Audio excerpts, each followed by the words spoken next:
What's up, everyone?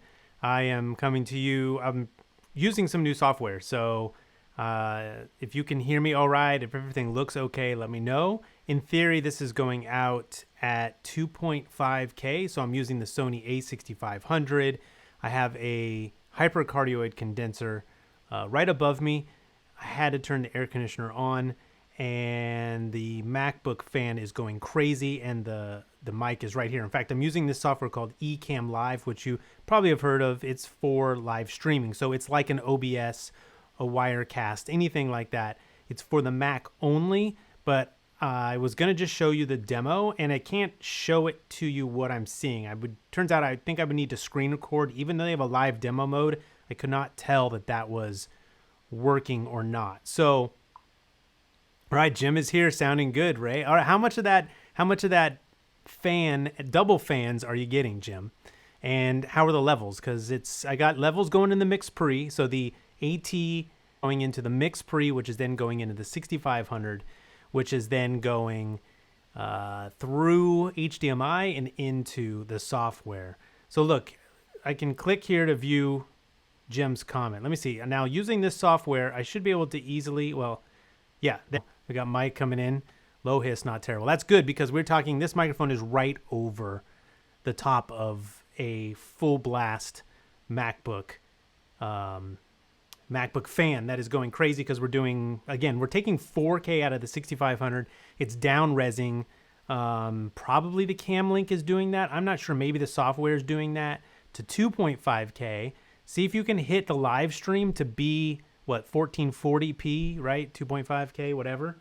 See if that's an option. It should at least be 1080. Can you turn them off so I can tell the difference? I can't stop the MacBook from going crazy, Jim, so I can't. I could turn that one off, but then I might melt. So what I did last time, I had the same setup. I don't think I was running the air conditioning fan, but I was running, this was going full blast right next to the microphone, and I think I had, let's see, I think I had the Rode pod mic or the SM7B. So I have that here with me in case I want to switch out microphones so that I could see if how much rejection, because obviously I'm using a condenser powered cardioid. I'm sorry, cardioid is good, but hypercardioid actually, condenser microphone, right? So it's more sensitive, even though the polar pattern is directional. In theory, it's picking up a little bit more, although I think mostly that has to do with polar pattern. But these are rejection beasts, monsters. I hear a little pop come in, so if you're not looking at the interface, we're getting, I hear at least in my ear, which you might be hearing too, the interface is telling me, hey, you got to chat. So let's see. We got Johnny here. He says, nice StreamYard. No, Johnny, I was just explaining how I'm using Ecamm Live tonight. So, and that I was going to show you the demo, or I was going to use the demo version. It has a watermark in it.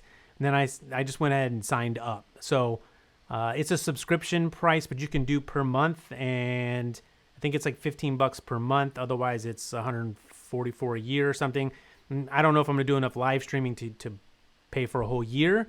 But I also found a code online, so it was like $13. So basically, I'm paying for the price for 1 month. And if I go again, I'll just re-up that. So not a big deal. Let me see. Now set. So Jim says it's now set to 1440. So it's working. I set this to 1440 and it's going out at 1440 live. So that's pretty cool. I mean, even though the YouTube webcam thing interface, which is right, just pull up YouTube and you can go direct, right? You don't get all these overlays and all this other stuff that I'm going to work into this stream. You don't get well, you do get the comments because you're on YouTube. And in fact, I don't know if you can do like super chat, if that's just on or not. VJ, what's up? Thoughts on bananas, please? I love bananas and beer. Cheers to both of those things. I don't know if that's what you meant at all. Maybe you meant no. What is the Windows app? The voice meter banana. Maybe talking about that. I don't know. All right, so I can't show you exactly what I'm seeing in interface, so some really cool things on this. one thing I saw, I can adjust the camera. So basically webcam controls. Actually, let me show you this. Let me go to, it lets you run 2 cameras. So you can plug in, if you had a switcher, you could obviously plug in multiple cameras, but I have the camera you're seeing right here, right? The mirrorless, the Sony. And then if I switch to camera 2, it looks like garbage, but you can see the camera 2 is a FaceTime cam, super grainy, blown out, but I can adjust actually these settings, brightness and stuff. And you can do this to any camera you're using. You can see the microphone right up there. Super chat is up and working. See, yeah, maybe I have that. See, now I don't know if I would know. Anyways, whatever. I don't need to encourage that, but Stone IPA right on. What's up, Andres? All right, so let me take it off this garbage camera and put it back to the nice camera. And so you can easily switch cameras, right? Multiple cameras. And I can control, again, the settings, like brightness, temperature, tint, saturation, gamma. Very cool. Now I'm doing that obviously in my camera now, and it looks fantastic. But you can also, with the pro version, so the paid version, premium, you can also add LUTs, which is like incredible. So I threw a LUT on here. It's way too powerful. I think it's a LUT that I made years ago. And so I threw a LUT, and I can show you, let's see, I show screen. And if I show you my screen, and then I can show you pieces of the Ecamm Live. So if I take the, let's see, the camera effects, there's the little camera effects box that I see. It's a piece of, I see a many of these pieces in my interface. There's a whole bunch of these boxes, and it's letting me show you one at a time. But you can see here, you can add a LUT, and I added this this LUT that it's called Day Studio S-Log 2. So it's for S-Log. So it's way over contrasted for the Cine 4 profile that I have going right now. Like, it's way too much. So I have it on, but what's amazing is not only can you add a LUT, but then you can adjust the intensity of that LUT, essentially the opacity, which is like fantastic. It's so cool. So as I said, if I just added the LUT, and I crank, and it was up all the way, it would be that. Now that's for S-Log, all right? So it's very specifically, it's that. But I'm like, oh, you know what? I want to use a little or a lot less. I can literally slide this down. So that's off. So I think it actually looks pretty sweet. I can add some contrast and a little more saturation right there. I mean, and it just like, it color grades in the app, right? So you can add your own LUTs. You can add someone else's LUTs. That looks really cool. So, you know, you'd want to adjust for that before you went live, but just being able to add LUTs is pretty sweet. So we got Thomas. I love him to bring some comment. Awesome, Ray. I'm loving it all the way from China. What's up, Thomas? So is it like a normal time? How's everyone hanging in there, being locked down? How's China doing, Thomas? Anyways, fantastic. That looks like the same control. Oh, here, let me pull it up. What's VJ? It looks like the same controls of a program I bought a long time ago called Eyeglasses. Yeah, right. So I have this app for Mac called Webcam Setting, which is kind of the same webcam settings that I use for my webcam, and it's one of the secrets for getting fantastic webcam audio is that I'm able to control the settings of the webcam, which typically are bad if you don't have control over them. On Windows, when you buy certain, like the C920 that I have, you'll get an app, but on the Mac, you don't get that app to control. So there's a third-party app, Webcam Settings. It's fantastic. You can get a version that's just for the FaceTime camera, which I'm not a big fan of, but works in a pinch. And the C920, you can use this app, but this was built into this software, which I hadn't seen before. So very cool. I think OBS and all those, you can mess with those things as well. But the key to this app for me is that it's just so simple. Like, it's just like a Mac app you would expect to work. I hit Command Z to see if it would work when I set a setting and didn't want it. It worked, right? All the things that you are used to doing on a Mac, it worked. So super easy. Let me show you the, I bring up here, PS not sponsored. They should be paying me for this huge, this long commercial, but this helps everyone. So, so here's the comments. So here I got comments coming in. You can see that's all of you guys in the comments. and all the things you're saying, and that's where I can bring these in. So Andres here, I bring that, it says Stone IPA, which we saw. I'll bring that in. I can take that off. And that's pretty cool. Like StreamYard has that kind of thing. You're seeing that be like a standard thing now. It's really cool. And let's see what day in the life of Jeff. I remember this. So, hi Ray, it's me. You commented me once from my old channel. I got to take some of this stuff off. I can't see everything. What's up, Jeff? Thanks for joining us, man. That's so cool. And Nick, let's see, missed the intro. What was the signal chain? Okay, AT4053B. So let me switch to the camera. Let me switch to the second camera, and I can tilt down the face. So there you can see the boomed over AT4053B, which is, you know, I don't know, a foot away from me right now. And then that is going into MixPre 3, right? Expensive gear, right? MixPre 3 feeding into the Sony a6500, which you're seeing. We're going out at 2.5K, 1440p on YouTube via the Ecamm Live software. HDMI is bringing my audio and my video via the Camlink 4K, which you can't get. I was surprised. I went live recently when we hit lockdown using the Camlink, and then I got mine like a year ago. Apparently these are really hard to get. Apparently every live streaming piece of hardware is super hard. It's sold out everywhere. Everyone wants to go live because they're stuck inside, right? So it's cool to see content creators switching their platforms and trying new things. So let's see. VJ, I just checked out Ecamm. They make eyeglasses. Yeah, they make so much cool stuff, right? Again, I was talking about how they make call recorder for Skype for the Mac. Makes sense now. I'm less confuzzled, right? So if you liked that interface, they've killed it, right? People have been telling me, have you tried it? Try it. And I just never tried it. So I thought I'd give it a try tonight, and I purchased it, right? It was that good. And it is a subscription model, so you can't just buy it outright.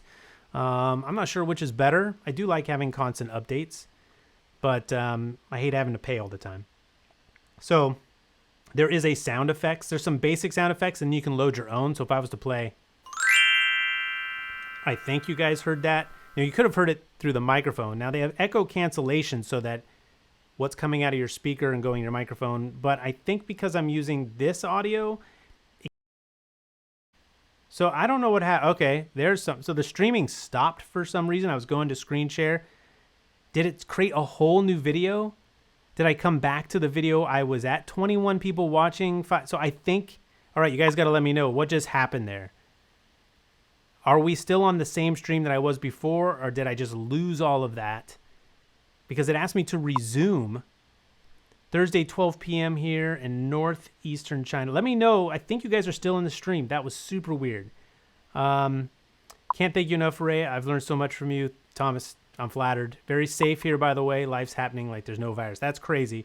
So, good. I hope everyone stays safe. So, let's see. There's... So Curtis, what's up, Curtis? So you guys, if you're not following Curtis and you want good audio video content on the regular, not like my channel, follow Curtis on YouTube. So Curtis, I'm using Ecamm Live. Something went wrong when I went to screen share. It basically, the software had a hiccup and it kicked me off. But then it asked me if I want to resume. Usually if your live stream goes dead, especially with like going on YouTube, maybe this is a new YouTube feature. You're done, right? And it let me back in. In StreamYard, if you were to get kicked out, you can come back into the stream. Anyways, Mike saying same stream. That's super. That is, again, the software keeps impressing me.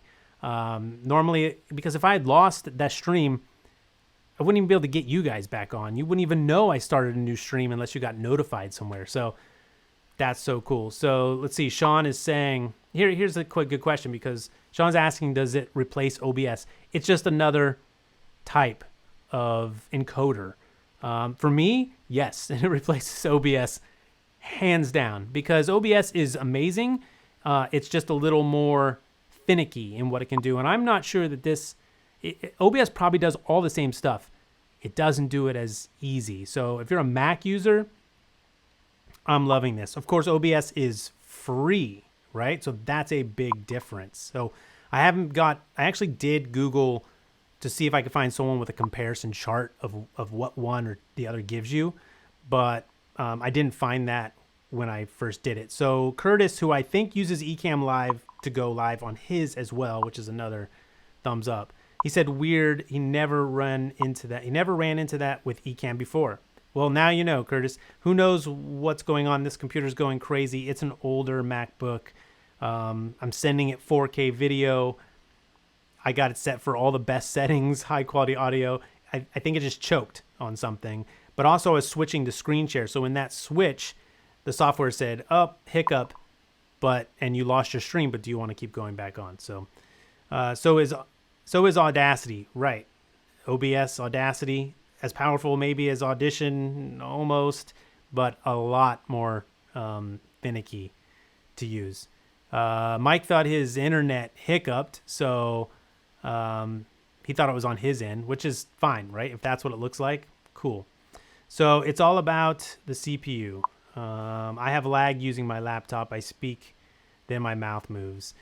Yeah, Scott, you're probably, I suspect you are doing your camera and your audio separately, which then, right, you need to set a delay, which this software, I've done an OBS and it's been a real finicky process. That's the word I'm looking for. I don't even get to drink this. All right, I need a drink. But let me show you here in the audio. So I'm going to try this screen thing again. Oh, wait, I am screen sharing. That whole time I've been screen sharing. Oh, that was terrible. Ever since the hiccup, it did go to screen share. All right, I'm back on. But I wanted to show you something in screen share. Let's see if it chokes again. All right, so Ecamm Live. That sucks because now there's a big long section of just my desktop. But that's live streaming for you. Sound levels and effects. So sound levels. So you can see there's my sound level, and I can easily adjust these sliders, and I get a good meter here. I can adjust the movie playback audio right here, which I'm going to play back one in a minute. Sound effect audio, I can make that adjustment. And here's system audio. So actually, I believe in the options, it might not show that. So if I just go to the options, let's see, does this show you? Okay, well, I'm not gonna go too. Oh, you're seeing that, I think. So let me see if I can see it here. The mic. All right, trust me when I say that there is the ability to easily adjust. I saw it in here, but I don't need to do it based on the way that I am doing audio. You can set the delay. Now, that's still not an easy process because you have to know how many milliseconds that delay is. So, I don't know. So, Curtis is, which I should test out the how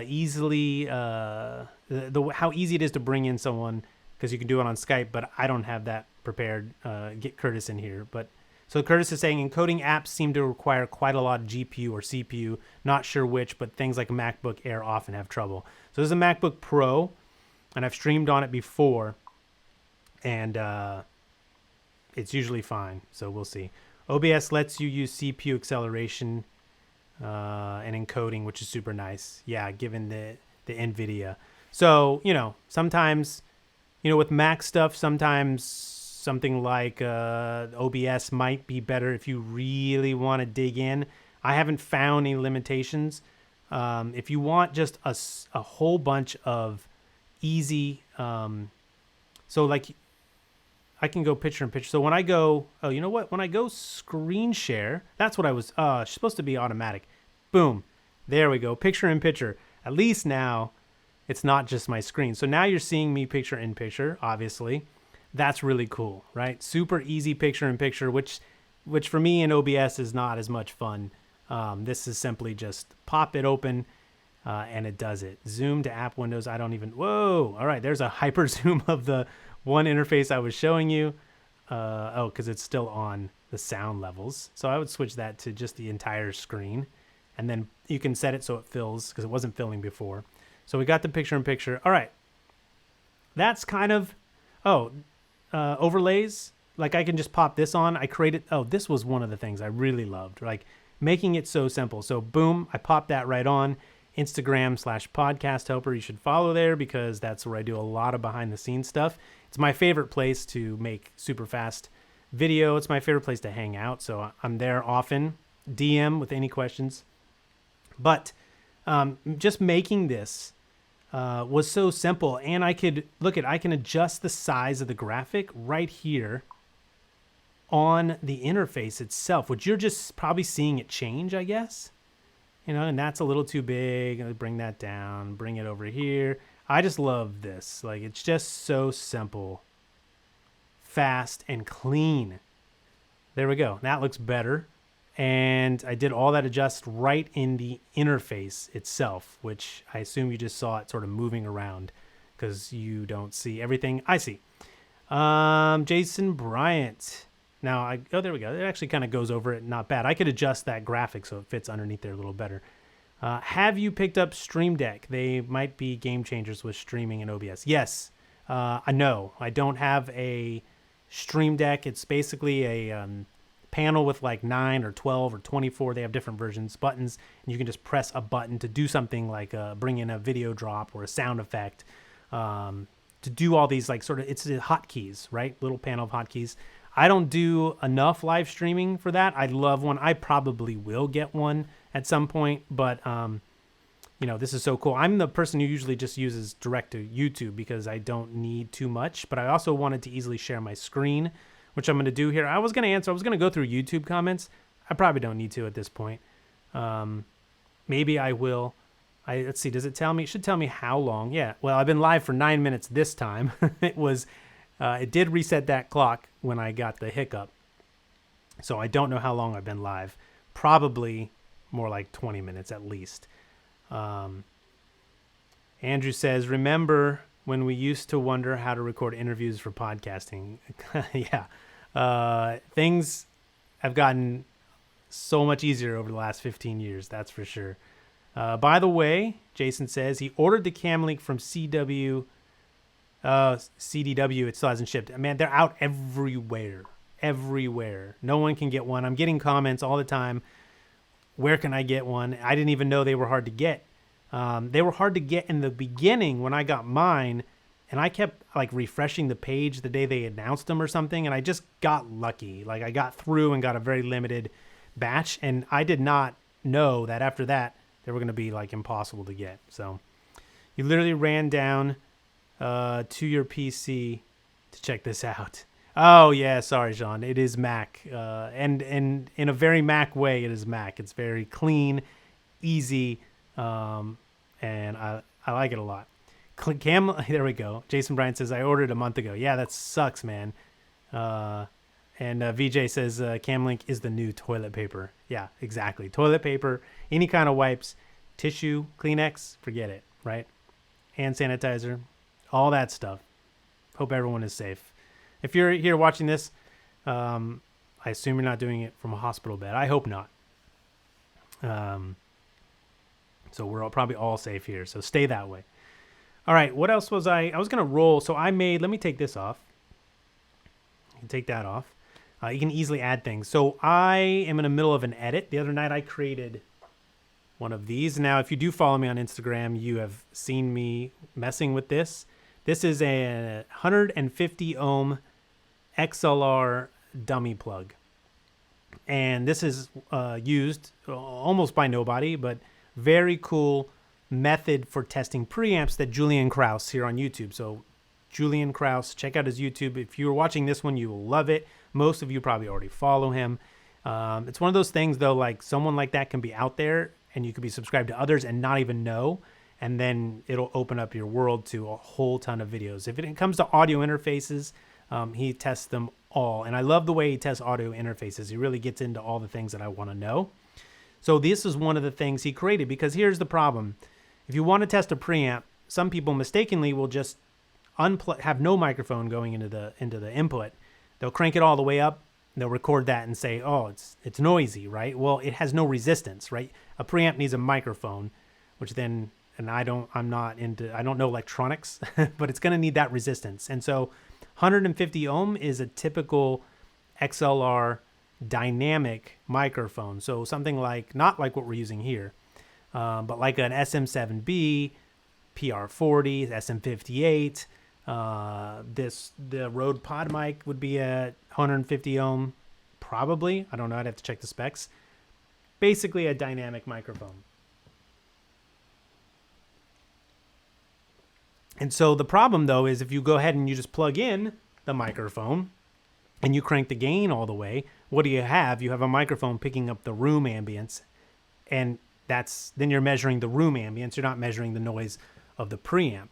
Now, I have a theory that a microphone that I have a Q2U or an ATR 2100 or there's some Shure microphones. If you have a microphone that has an on-off switch, I think that might work as well. Well, this is going to let me test that as well. So you plug this in, you're getting that 150 ohm resistance, then you can really get a measure of what kind of noise is that preamp creating, right? Because if you have a noisy preamp, you don't want that. You're going to have essentially not good audio. Now these days, I can't remember the last interface that I mean mixer, recorder. It's been a long time since there's been a bad one. And now these days, you almost can buy any interface, even some cheap Behringers. The UMD, I think that's the designation. Really clean preamps, right? The Behringer cheap stuff actually has the Xenic stuff. It's actually good. I'm on a mixed pre here, which is obviously like some of the top of the line. So I don't find another one. Oh, dude, look at that. So VJ hooking us up with letting me know the super chat. So it came up green. I hope I haven't missed any others. So I have to answer this right now because look at VJ with the $10 super chat. Just basically almost pretty much paid for tonight's Ecamm Live. VJ, thanks, man. Cheers. Thanks for great ton. Oh, I didn't even get to read it. I'll pop it up again. I still use Ray's way. Canon settings, no way. And tell people that it's VJ's way. It rhymes. That's so cool. When you put this stuff out there, you don't know if anyone actually uses it. So Ray's way is a picture profile that I made for Canon, and it comes from, so Philip Bloom is a videographer. Most of you probably know who he is. You probably follow him, right?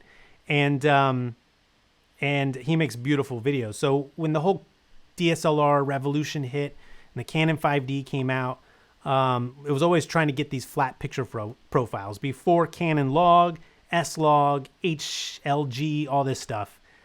We did the most to get the most dynamic range out of our video. So a flat image that we could then grade in post, right? So we have the most distance between our highlights and our shadows. And Canon had like a neutral or a flat profile, I think, early on. And Philip Bloom, I think I got it from him, and it was a way he would dial in. So basically like take out a lot of the saturation, turn off the sharpening, turn down like the detail is sharpening, a couple things. I don't even remember. And I think the picture is on my Instagram still of the like formula. So I took that and then just tweaked it a little bit and called it Ray's Way. So VJ, I was really doing the same thing. I think you have to technically tweak one setting in order for it to be called VJ's Way. So tweak one setting and it's all VJ's Way. Again, thanks VJ. That was really cool. Pod mic is closer to 30 ohms, apparently. SM7B is 150 ohms. 30 ohms. Like, I don't know enough about electronics, even though I took like, at least a couple years of electronics in high school. Built a lot of stuff, didn't pay attention, and that's high school. So I do not know what the chasm there is, right? What's the delta? I think that's the right term. Between 150 and 30 ohms. Like how much, anyways, I'm not going to go down there. Nick, you sound like you might know some things. You got to get ready for bed. Thanks, Nick. So let me open this up. Speaking of resistors and electronics and 150 ohms. So I made a video of how to make one of these. And while I'm making the video, cool behind the scenes, when you see the white thing that I'm building on top of, it is actually an acoustic panel. You can see it back there, right there. That is an acoustic panel back here on the ground. I used it flat because I wanted a nice white thing to shoot on, and it has a nice little micro texture. So also, when you have an acoustic panel right underneath you, that helps with reverb, right? So I wanted to make one of these. I've had the parts forever to make one based off of what Julian had said, because he put it in one of his videos, just sort of briefly mentioned it and showed it, and I was like, oh, I got to make one of those. So I shot that video last night, but as I had the parts laid out on the acoustic panel, on the table, I was like, oh my gosh, this would be a good chance to do some stop motion animation, right? Can't just make a video. I have to have other ideas. So I tried it. I just pushed the pieces. I let the video roll, had it over, camera shot, top down shot, and pushed the pieces along. And then in the edit, I had to cut it all up. It turned out, actually, it turned out really good. So super fun and excited about that. I quickly, it's the only piece I've edited besides the intro that I shot of me just saying what I'm going to do. Then it rolls to the stop motion animation. I'm going to roll that here in a second. We'll see how that works. I'm waiting for this light to go out because that is an aperture, little aperture USB only charged light, right? So it's just running on its own internal battery. It's been on for quite a while because these things always take so long to start before you actually start. All right, looks like 320 ohms for the pod mic. Oh, even more. Interesting, right? So that's, okay, cool.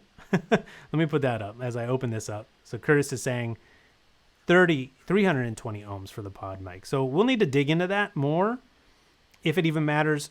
Curtis may have covered this. Julian may have covered this. So I'm going to have to go down the internets and find out. But what beer am I drinking? Scott, man, we got a Stone Delicious IPA. Obvious, also hashtag not sponsored. It is a 6.9% iconic West Coast style IPA. I'm not actually a big fan of West Coast style. I like IPAs. It's almost the only thing you can get these days, it seems like. I do like them a lot. I still like hazy, even though I thought I'd burn it out. I do like that a lot. Have not found many West Coast, but the Stone's pretty good. Right now, I take what I can get, whatever they have at the store when I order, and it's like not Budweiser, I grab it. So this was the best I could get, and it's pretty good, but West Coast is not my favorite. But anyways, pretty good. Hashtag not sponsored. Can someone please fact check Curtis with a Curtis questionable source? I think Sean is actually making fun there, because I know he follows Curtis and probably everything he says. All right. So if I open this up, we got the little, the little male XLR connector here. And what's nice about this camera is we can do some, there we go. So a little 150 ohm resistor. And all I did was drop some solder into the pin 2 and 3. It's very important that it's 2 and 3, apparently. And because you don't want to short the ground or something like that. I'm using words I barely know what they mean. I sort of know what they mean.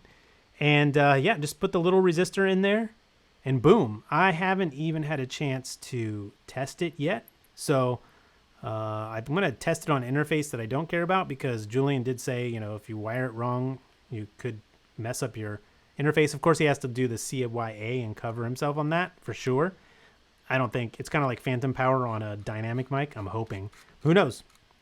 So anyways, I have an old 2i4, which I actually love, so I wouldn't want to ruin it.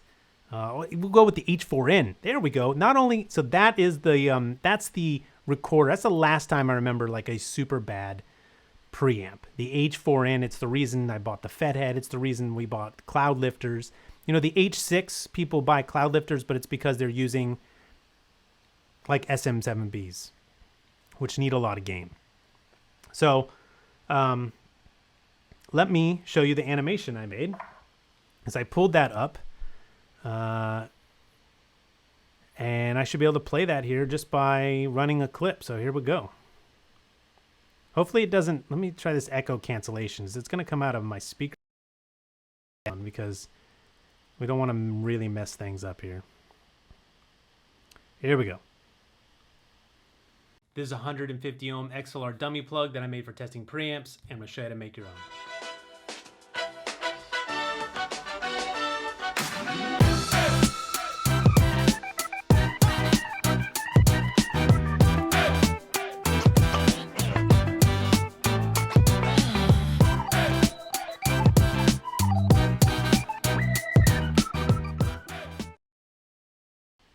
right, so that's my next YouTube video.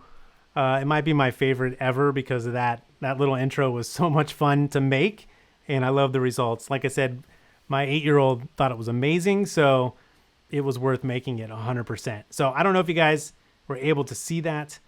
We thought we were so cool using H4n in the radio years. Let me know if you saw I think maybe we saw it. I don't know. So let me know if you saw that. I assume it worked. Maybe I'll roll it one more time because it's pretty quick. A little later, I'll roll it again. All right, cool. Scott says cool. So I guess it came through. Thank you so much. That was so much fun. I'm super excited to post that video. And you know what's funny about that video is I would say most people will not see it, right? When you make YouTube videos, you're always thinking about, what do I title this so people actually find it? No one's going to be looking for an XLR dummy plug DIY project. They're just not. So even if, you know, at the best optimization, I'll title it something like, well, I should title it something like, your mind will be blown, the best audio in the world, you know, something stupid, right? Clickbait, obviously not. But, you know, like preamp testing, pretty niche market. So it'll have to be something to do with audio, noise, preamps, and then, you know, enough of the people who would want to see how to build one of these will get it. And then I actually have another connector, and they're not hard to build. So I was thinking of building a few of them, and I should like give some away. But it's also very niche. Like you wouldn't really want that if you're not testing preamps. And a lot of people here would be interested in it. And then the people who are on my Patreon, they might be interested in it. So maybe I give away some to patrons if I can do that. I'll build a few, and maybe I can mail some out. But you're saying that now. I don't. I made one. It took a long time. Who knows if I'll ever get another one. Wally says it looked great. So thanks. Obviously, cool. So that worked, right? I just airdropped it to this computer and easily rolled it in via the Ecamm Live software. So that was cool. All right. So I don't know that I have anything else to show you on, so to speak, on. I'm not using the right words. What time is it? It's 9:30 here on the West Coast. Pretty much everybody, unless you're in Hawaii, is later than that. So thanks for hanging out late. Good old refresh helped. Audio is out of sync. Oh, okay. So refresh. Interesting. Interesting. Sometimes, yeah, I see that happen. I showed you sound effects. We got comments coming in. We've got control over multiple cameras. We can add LUTs and do some color and exposure adjustments. Bring in all the overlays. Wait, look at this. Oh, why does it? Oh, it still has that comment up. Interesting. All right. We'll see. That should fade away. I wonder why that's stuck in my overlays section. Let's see if when it fades away, if it's still in there, what I'm seeing. And then I can build scenes. So something else that I liked, I think in the options, there was something, was that audio sync option was really cool. So I must have added somehow Curtis to this overlay section. So there we go. I can, well, let's see. I can X out of that. Boom. I don't know what's going on. Oh, super chat. Sean, thank you so much, man. Let's see. What is up with Sean? Bonus for any time tonight. Have you tried, or anyone here, to connect Wireless Go to the Rodecaster Pro? The Wireless Go, there are so many Rode microphones. I'm going to bring Sean back up here. The Wireless Go to the Rodecaster Pro. Tried yesterday, mixed results, curious. So probably hands down, Curtis has your answer. The Wireless Go, is that the little square ones? You know, so a lot of times I find there's something weird about wireless lav type microphones and going into mixers. Very weird. It's something that I've meant to explore. Curtis, you should explore. Curtis knows because he does sound professionally, probably. In the past, we tried to do this on some old shoots, and it just did not play very well. And I don't know. It shouldn't be a line level thing. I'm not sure where the breakdown was. So I'm not surprised. that you've had an issue on that. Again, Sean, cheers. Thank you for the super chat. You rock. Here we go. So Curtis says, great question. Sean, haven't tried that combination yet, so we'll give it a try. So Curtis is going to give it a shot. So hit up Curtis. You use the DI or the deity adapter. Yeah, man. Like, I think wired labs are the work best in like a mixer situation, but I'm trying to think how I even did this, because I did wireless on the road, but a completely different setup. Anyways, play with it. Curtis is going to try it. I don't have the wireless goes. Again, is that the square things? I'm a little disturbed with the wireless go in terms of the square, people wearing this chunk of square. Like, why? That is not. There are two things that came out recently that sort of look like step backwards. The wireless go is cool, right? And you can put a lav mic into it. You can flip it around so you don't see the big square. And if you hide it, it's better with a lav mic, with the microphone built into it. So the concept, and it's beautiful, right? I mean, in terms of like everything, little screen, very cool. Just people like clipping on this big square and then going on video. What are you doing? What is that about? It's cool. I think you should use a lav with it. But DD also came out with a wireless set, and it's like this big. It's huge with antennas on. I'm like, what year is this? I think Curtis reviewed it, and I saw some other reviews. So weird. So weird. So when I see stuff come out these days that is just like bulky, or and the Go is, yeah, it's the square. Like that, to wear that on your outfit is that, I would consider that bulky. It's not a bulky product. But as that being the microphone. All right, anyways, rant over. Just something that plays weird to me when I see these gear manufacturers. I think the Go is cool. I just think that I wouldn't want to wear. Okay, I'll stop talking about it. I think it is line level. Yeah. I don't know. It's mic level connected to it. The output, I didn't even know. So you went the receiver.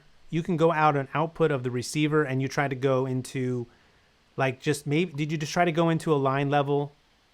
Oh, like a line input on the mixer? Oh, you tried to go into the Rodecaster. Oh, you used a 3.5 millimeter into XLR, and you couldn't get audio out of that, right? All right. VJ had an issue with the TRS on a Rode cable once. Knocked audio out of phase. So mono got nut and honey. Interesting. Gen 1, it'll get better. Yeah, I don't know. The thing is, Mike, they designed it that way, and it's fine. If you just make sure, people, you still have a big clip, but at least if you clip it, a lot of clothes don't let you turn it around and get the clip in there. That's fine. It was like an evolution in gear that had to go a little backwards because, they're still trying to do a lot in one thing. So I get it for ease. I see people teaching classes on Instagram now, and it's, you know what? Honestly, the audio is so much better when the microphone's close to you. So that's fine. When you get into taking another step into production, then you can get rid of the big bulky thing. But you've done the thing you need to do, which is get better audio. So for that and making that easy, hands down. Awesome.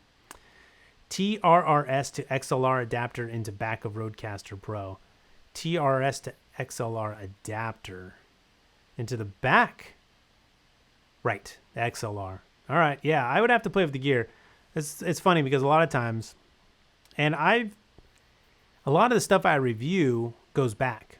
So then I'll get questions later, and it's like, oh man, I can't test that. I think I ordered one mixer 3 times from B&H. I had them send it back to me because I kept getting these questions that when I got the question, I was like, I have to know the answer. And I made several videos on the infamous Behringer Q802 USB. That thing drove me crazy. But the videos did well. I answered my questions. So here's Curtis. I like when Ray has a beer in him and we get to hear his microphone pet peeves. You don't even need the beer, man. But yeah, all right. More beer, more pet peeves. I I think he's talking the deity tank. All right. Honestly, my Go plus Rodecaster Pro didn't sound like Judd audio, and that's the standard. Yeah. You know, then you're talking acoustic treatment. You're talking building panels. So hard to refer to other stuff. Looking at a... Anyways, there's 2 panels here. There's a panel here. There's 3 panels over there. There's a panel here, panel there. Panels everywhere. Oh, there's one up there. You can't see it. I need to put the rest. That one you see on the ground, that panel there, I got from a project that I worked on from an awesome podcaster who then had to get rid of their studio, and they basically paid me in acoustic panels. Not up front. They're just nice and gave them to me afterwards. And obviously it's doing work, just sitting on the ground, just being in the room, it's doing work. Oh, there's one right next to it. It blended into the wall. I didn't even notice. There's one here, and there's 2 here. And those are actually going on the ceiling. So 3 and 3. And there's one up there now. So if I switch to camera 2, this will look, you can see it above my head. I've managed to get that one mounted. Oh yeah, there's a cloud. There's the cloud that I built, acoustic cloud. And this is one of 6 panels that will be mounted to the ceiling. So every bit helps. You know, in this space, I didn't used to. So speaking of using this microphone, the boom microphone, I could not for a long time boom in this space because it was too much reverb. And now this is one of the first times I did it for the video. I did a recent video, the Evo 4 review that I did. That's on my channel. I used this and the SM7Bs just to demonstrate 2 microphones. But I noticed, I'm like, hey, the audio is great. And if you don't have a fan running underneath it, normally I don't have a computer running underneath it. The audio was so good. And this is like, this AT4053B is one of my favorite microphones ever. And so, bold statement, but I think Curtis is on board with that. And so I can boom in here. You know, it is still within a foot. And a boom really should be, right? It should be as close as it can be before it's in the shot. And I don't think it's in the shot. If I mean, it is right out of shot. I bought one audio mute panel that's above me. Man, every piece makes a difference. Usually takes a lot of pieces though. This thing right here, people ask me about all the time, that's on my desk, this little thing. It's like an IKEA, like it's made for that desk. It's made for all their sort of desks. It clips on and it's acoustic. It's a little pad. It doesn't do like anything, but it does when you add the pieces in, right? I have a couch over here now. There's a area rug underneath me. Everything I've added to this space is adding up, and so I'll just keep going. The AT4053B is amazing mic. Count me on board. See, if you have Curtis is okay, you know you're good. I love this microphone. I don't get to use it enough because I typically will wear a lav. I have the Tascam DL10. Is that something like that? I always forget the letters. And that is separate audio, right? That's audio that records a little recorder.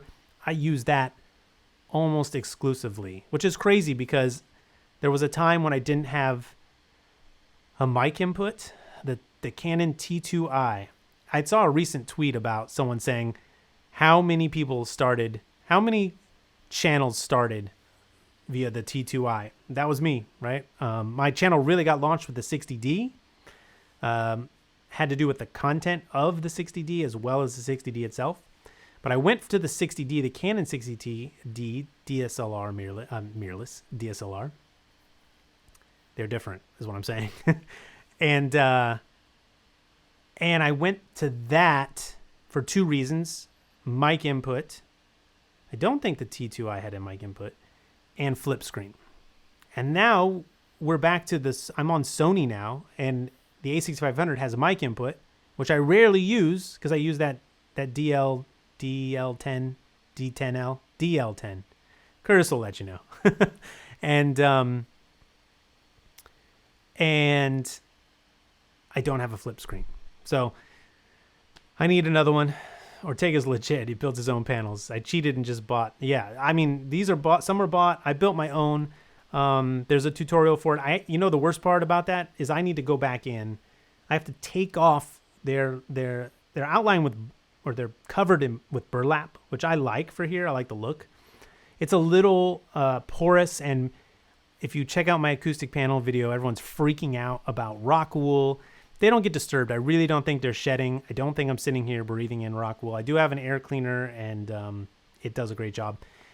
But for the sake of safety, peace of mind, the video I'll get out of it, I'm going to go back in. On the back of these panels, I have a weed barrier, and I should have put it on the front as well. The only reason I didn't is because I thought maybe it wouldn't, wouldn't be absorbent enough for the audio, the sound waves, but I think it still would be, because the key to those barriers is that water can pass through, that they're porous enough that water can get through. So if you can breathe through it and feel, sort of put up to your face and breathe through it, it should be enough. So I actually think if I put that on there, it won't change these panels enough to be an issue, but I guess I'll find out. What's really crazy about these panels, if you build them and they're thick enough, you put your ear right next to it and it feels like it's sucking the audio, like the air and the sound out of your ear. That's how you know they're working. It's something I've never experienced before. If you have an acoustic panel, the bigger they are, probably the thicker they are, put your ear, go right up next to it, and it's a weird sensation. Like, I guess because it's just so dead at that point of where you are, it feels weird. It's like negative sound. Very weird. And that's probably what they talk about in these like anechoic chambers, where they go in, they say, oh, there's these videos, or people say you go crazy if you're in there by yourself for more than 10 minutes. They've done videos with people in there for like hours. But it has this same sort of negative pressure feeling to it. I guess that's what I'm assuming. This is a very small version of that. So Tascam DR10L. So see, I got a couple of the numbers, one of the letters. I thought there was an R. That's it. I'll never remember that. I'll never remember that. Tascam DR10L. I love it. It's really cool. I have a video on here. So have you tried/reviewed MXL microphones for video? I like their studio and stage mics. The funny thing about MXL, and I'm sure they make quality microphones somewhere, MXL back in the early days of podcasting was the mic everyone picked up because it was like super cheap, because you could get a $100 or less condenser microphone that had this really deep boomy sound. It's what people associated with like the radio sound, but it was acoustic and it was just cheap. And a lot of people have had them MXL. This I think it's the 990. Very kind of infamous mic, the way the Blue Yeti is, or the SM58 or the SM7B in the very early days from where I stood in podcasting. And I almost bought one. I bought the AT2020 XLR instead. It was fine. Also kind of muddy. Again, these are condenser microphones, which you find out later on, you're probably better off getting on dynamic. And so the only rub that they're very dark, and I think a lot of people produce their audio too dark because they want that rich sound, and that does not come through well on what most people are listening to. For us, audio producers, it sounds good, it's rich, but the speakers that are being played back, it just turns into mud for the average person, which the majority of your viewers or your listeners, I think they read it as mud. I have a problem with this because I think brighter is ultimately, it comes through cheap speakers better. EarPods, right? Whatever.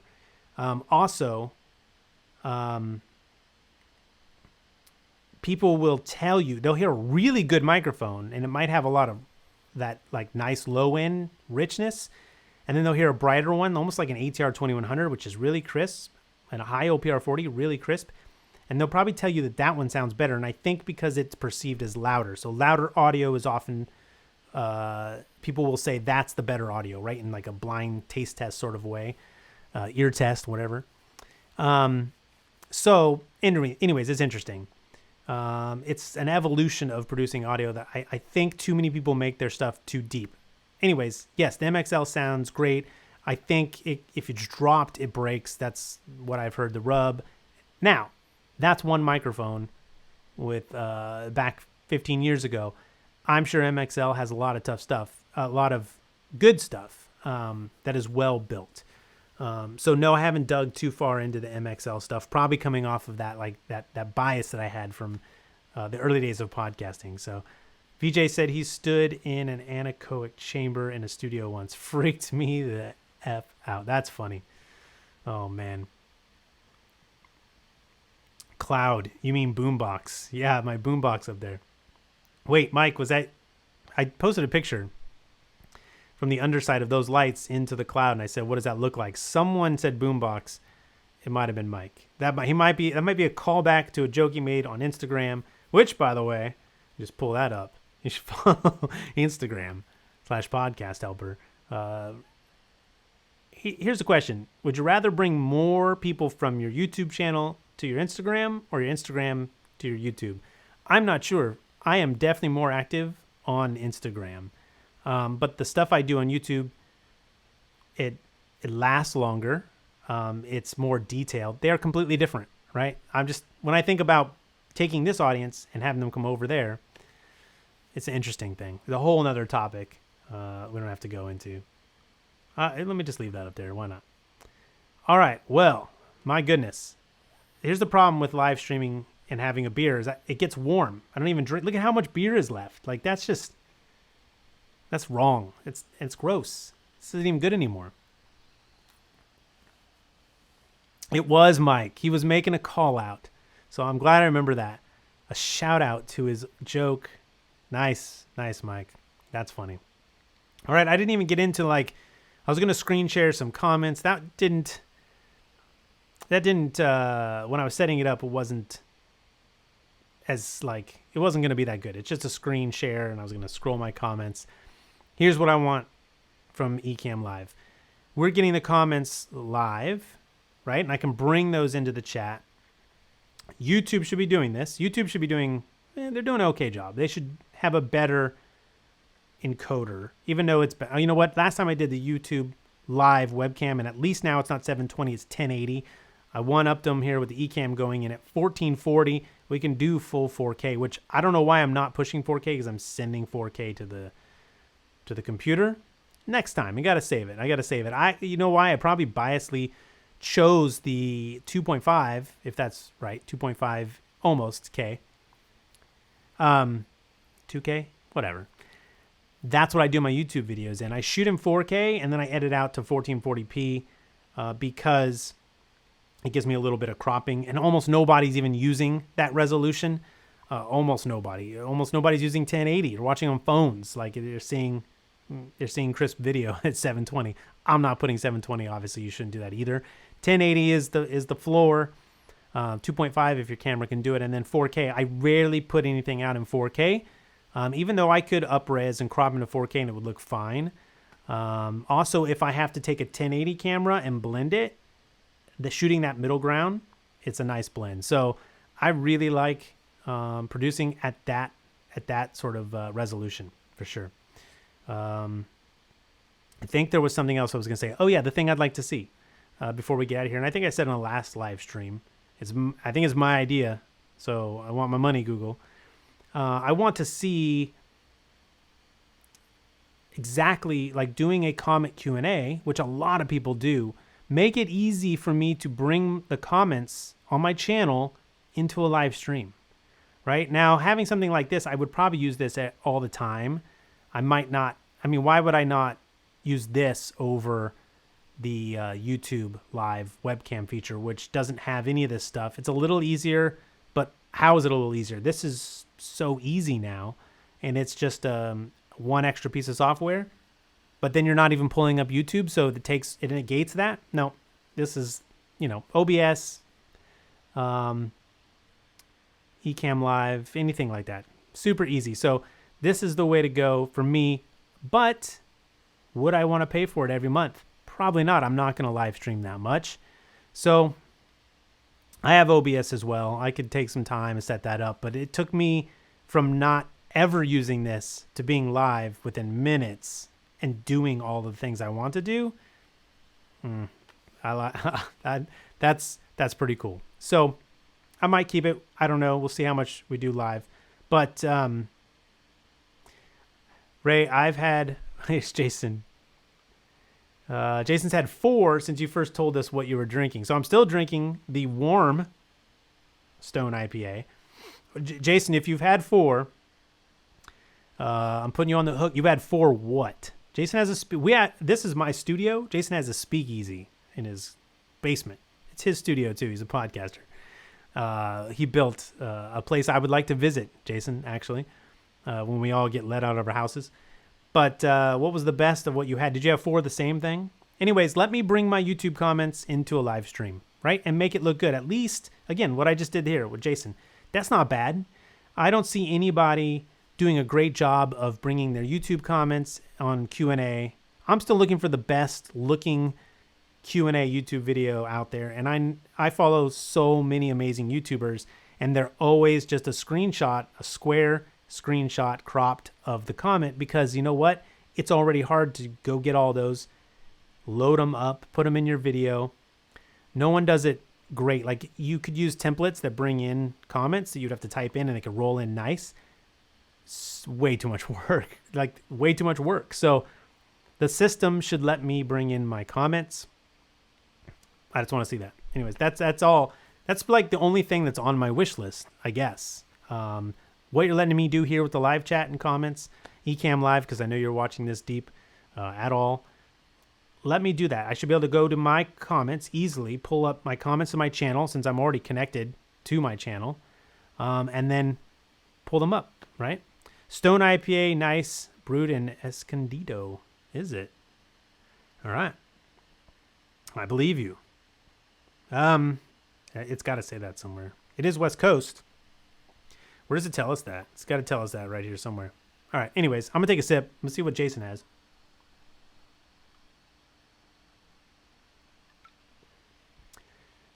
I've got Toppling Goliath. All right. Pseudo Sue Hazy. I want to try that. Fair State Minneapolis Vienna Lager and German Black Lager.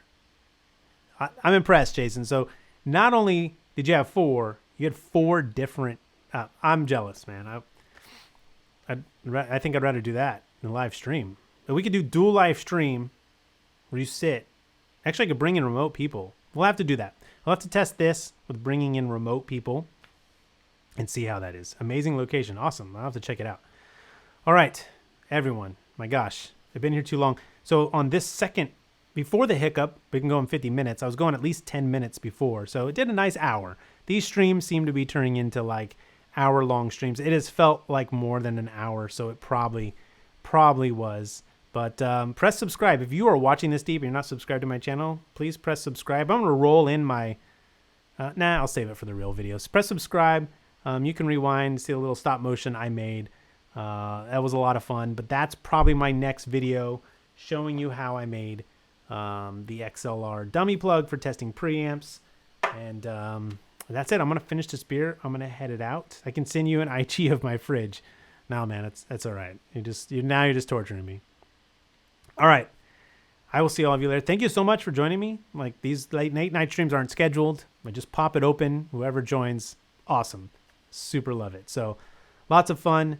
Subscribe again, follow over Podcast Helper, or don't. Thanks for the super chats. That was amazing. You guys just rock. And I will see you the next time. Like, I wish I could leave all this set up. You know, that's the biggest problem. There's so many pieces, which if you go to that Instagram, Podcast Helper, on the Instagram stories right now, I showed some video. Here I am doing a fake phone. I showed a little bit of video of the things that I'm using to make what you're seeing. So I usually go live, announce it there, but also show you the gear I'm using, which you're probably familiar with at this point. I guess I do get enough new gear, but I tend to use the same stuff. But the Mix Pre is new into this equation. Being able to do this with the Cam Link, the 4K, the Mix Pre, the nice mics. It's the only way to live stream for this channel, even though I've done much less. But Awesome. All right. Sean, Jason, Curtis, VJ, Mike, Anton, Raul, everyone. I'll see you guys later. I'll figure out how to even end this thing. I'm supposed to get a high quality recording. Like, I think it might be recording to my desktop as well. I may have had to set that up, but that would be a higher quality version than what's being streamed, but we'll see. I'll compare the two. I really am. I'll find the end button here. It says finish. Cheers.